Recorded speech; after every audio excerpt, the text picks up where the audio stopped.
Nous avons donc vu qu'il y a différentes manières d'écrire ou d'exprimer le nombre 12. Donc 12, comme on l'écrit avec des chiffres, une dizaine et 2 unités.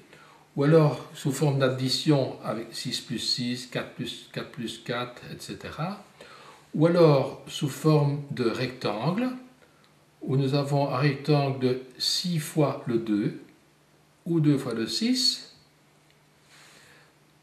4 fois le 3 ou 3 fois le 4, et que le rectangle 3 fois le 4, 4 fois le 3, a exactement la même dimension,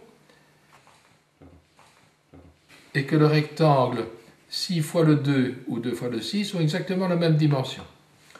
Et on a donc la représentation en croix du produit. Donc ça c'est 12, c'est 3 fois 4 ou 4 fois 3, ou 6 fois 2 ou 2 fois 6.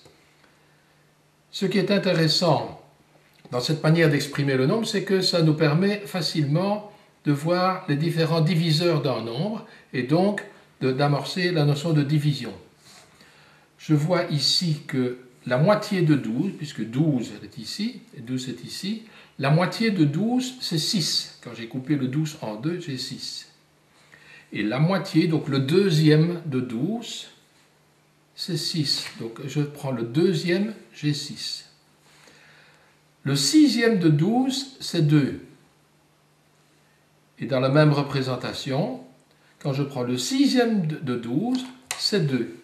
Et c'est donc l'autre réglette, la deuxième réglette de l'expression en produit en croix. De même, quand je prends le tiers de 12, vous voyez qu'ici 12, il faut 3 réglettes 4 pour en faire 12. Donc le tiers, c'est 4. Et bien le tiers de 12, c'est 4. Et de même, le quart de 12, c'est 3.